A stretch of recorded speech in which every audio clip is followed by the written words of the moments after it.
നമസ്കാരം, ഭാരത് ലൈവിലേക്ക് സ്വാഗതം. തൃശൂർ പൂരവുമായി ബന്ധപ്പെട്ടുള്ള കോലാഹലങ്ങൾ അടങ്ങിയിട്ടില്ല. തൃശൂർ പൂരത്തെ പല രീതിയിൽ ഹൈജാക്ക് ചെയ്യാൻ സർക്കാർ ശ്രമിക്കുന്നു എന്ന തരത്തിലുള്ള വാർത്തകൾ പുറത്തു വരുന്നതിനിടയിലാണ് കമ്മീഷണറെ സ്ഥലം മാറ്റിക്കൊണ്ട് മുഖം രക്ഷിക്കാൻ CPM ശ്രമം നടത്തുന്നു എന്ന വാർത്തകൾ കൂടി പുറത്തു വരുന്നത്. എടുത്തുകൊണ്ട് പോടാ പട്ട എന്ന പൂരത്തിനിടയിലെ കമ്മീഷണറുടെ ആക്രോശം സർക്കാരിനെ തന്നെ വെട്ടിലാക്കുകയായിരുന്നു. തൃശൂരിലെ പോലീസ് കമ്മീഷണർക്ക് അതുകൊണ്ടാണ് സ്ഥലം മാറ്റം നൽകിയത്. നടപടിക്ക് മുഖ്യമന്ത്രി ഒരുങ്ങി. തൃശൂർ പൂരത്തിൽ നിയന്ത്രണങ്ങൾ കൊണ്ടുവന്ന വിവാദത്തിലായ പോലീസ് കമ്മീഷണർ അങ്കിത് അശോകനെ സ്ഥലം മാറ്റാൻ നിർദ്ദേശം. മുഖ്യമന്ത്രി പിണറായി വിജയനാണ് പോലീസ് മേധാവിയോട് നടപടിക്ക് ശുപാർശ ചെയ്തത്. തെരഞ്ഞെടുപ്പ് കമ്മീഷന്റെ അനുമതി വാങ്ങിയ ശേഷമാകും സ്ഥലം മാറ്റം ഉണ്ടാവുക. അസിസ്റ്റന്റ് കമ്മീഷണർ സുദർശനെയും സ്ഥലം മാറ്റാൻ നിർദ്ദേശിച്ചിട്ടുണ്ട്.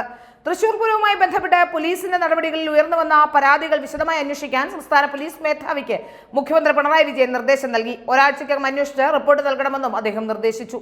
പൂരത്തിന് ആനകൾക്ക് നൽകാൻ കൊണ്ടുവന്ന പട്ടയും കുടമാറ്റത്തിനെത്തിച്ച കുടയും കമ്മീഷണർ അങ്കിത് അശോകൻ തടയുന്നതിന്റെ ദൃശ്യങ്ങൾ പുറത്തു വന്നതിന് പിന്നാലെയാണ് നടപടി.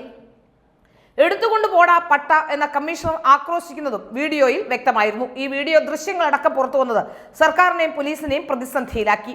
വിഷയം BJPയും കോൺഗ്രസും രാഷ്ട്രീയപരമായി ഉയർത്തുകയും ചെയ്തു. ഇതോടുകൂടിയാണ് മുഖ്യമന്ത്രി നേരിട്ടിടപെട്ട് ഡാമേജ് കൺട്രോൾ നടത്താനുള്ള ശ്രമം നടത്തിയത്. പക്ഷെ അതുകൊണ്ടൊന്നും തൃശ്ശൂരിലെ പൂരപ്രേമികൾ ഇത്തവണ ഇടതുപക്ഷത്തെ പിന്തുണയ്ക്കുമെന്ന് തോന്നുന്നില്ല.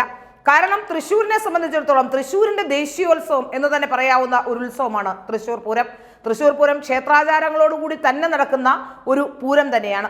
അതുകൊണ്ട് തന്നെയാണ് കൃത്യമായി ഈ തൃശ്ശൂർ പൂരവുമായി ബന്ധപ്പെട്ടുള്ള പ്രശ്നങ്ങൾ നമുക്കറിയാം. പല സ്ഥലങ്ങളിലും ഇങ്ങനെ തെരഞ്ഞെടുപ്പ് കാലഘട്ടത്തിനപ്പുറം തെരഞ്ഞെടുപ്പ് ആയതുകൊണ്ടാണ് എന്ന് പറയാം. പക്ഷേ എങ്കിൽ പോലും ഏത് ഉത്സവങ്ങളെയും ആ വിവാദത്തിന്റെ ഒരു തിരികൊളുത്തിക്കൊണ്ട് നിർത്താൻ പലപ്പോഴും ഇടതുപക്ഷം ശ്രമിക്കാറുണ്ട്. ശബരിമലയിൽ ഒരു മണ്ഡലകാലത്ത് നടന്ന കാര്യങ്ങൾ നമ്മൾ കണ്ടതാണ്. അതിനുശേഷമാണ് പൂരത്തിന് ഓരോ സ്ഥലത്തെയും ക്ഷേത്രാചാരങ്ങളെ നശിപ്പിക്കാനും ആചാരങ്ങളെ ഇല്ലായ്മ ചെയ്യാനും, അത് ഹൈന്ദവരുടെ ആചാരങ്ങളെ മാത്രം ഇല്ലായ്മ ചെയ്യാനുമുള്ള ശ്രമമൊക്കെ നടത്തുന്നത് നമ്മളേവരും കണ്ടാണ്. അതിന്റെ അവസാനത്തെ കണ്ണിയാണ് തൃശ്ശൂർ പൂരം അടക്കമുള്ള ഇതുവരെ നടന്നതിലെ അവസാനത്തെ കാര്യമാണ് തൃശ്ശൂർ പൂരം അടക്കമുള്ള വിവാദത്തിലാക്കി നിലനിർത്താൻ ശ്രമിക്കുന്നത്. പോലീസുകാർ അങ്ങനെ ഒരു നിലപാടെടുത്തിട്ടുണ്ടെങ്കിൽ അതിന് എന്തെങ്കിലും തരത്തിലുള്ള കാരണങ്ങൾ അല്ലെങ്കിൽ അത്തരത്തിലുള്ള കാര്യം ഉണ്ടാകുമെന്ന കാര്യത്തിൽ യാതൊരു സംശയവുമില്ല. ഏതായാലും ഇത് ഇടതുപക്ഷത്തിന്റെ സാധ്യതകളെ തൃശ്ശൂരെ തല്ലിക്കെടുത്തുന്നുണ്ട് എന്നുള്ള കാര്യത്തിൽ യാതൊരു സംശയവുമില്ല. ഒരു ശബരിമല സമരകാലത്താണ് കഴിഞ്ഞ തവണ ഒരു സീറ്റ് മാത്രം നേടിക്കൊണ്ട് മറ്റുള്ള സീറ്റുകളിലെല്ലാം തോൽക്കുന്ന അവസ്ഥ ഉണ്ടായത്. അതുപോലെ തന്നെ തൃശ്ശൂർ പൂരവും ഇത്തവണ എല്ലായിടത്തും അതുമായി ബന്ധപ്പെട്ട അലയൊലികൾ ഉണ്ടാകും എന്ന തരത്തിലുള്ള സൂചനകൾ തന്നെയാണ് വരുന്നത്. അതുകൊണ്ട് തന്നെയാണ് മുഖ്യമന്ത്രി നേരിട്ടെത്തി പെട്ടെന്ന് തന്നെ തെരഞ്ഞെടുപ്പ് കാലമായിട്ട് കൂടി ഒരു നിർദ്ദേശം അങ്ങ് നൽകിയത്. നടപ്പാകുമോ എന്നുള്ളത് പിന്നീട് തെരഞ്ഞെടുപ്പ് കഴിഞ്ഞാൽ പിന്നെ നടപ്പായില്ലെങ്കിലും പിണറായി വിജയനെ സംബന്ധിച്ചിടത്തോളം കാര്യമില്ല. പക്ഷേ എങ്കിൽ പോലും ഇപ്പോൾ പെട്ടെന്ന് ഉണ്ടായ പ്രശ്നം നാട്ടുകാർ പ്രതിസന്ധിയിലാക്കിയിട്ടുണ്ട് ഇടത് സർക്കാരിനെ എന്നുള്ളത് വ്യക്തമാവുകയാണ്. അതുകൊണ്ട് തന്നെയാണ് ഇപ്പോൾ കമ്മീഷണറെയും അസിസ്റ്റന്റ് കമ്മീഷണറെയും ഒക്കെ സ്ഥലം മാറ്റിക്കൊണ്ട് മുഖം രക്ഷിക്കാനുള്ള നടപടിയിലേക്ക് CPM പോകുന്നതെന്നാണ് വ്യക്തമാവുന്നത്.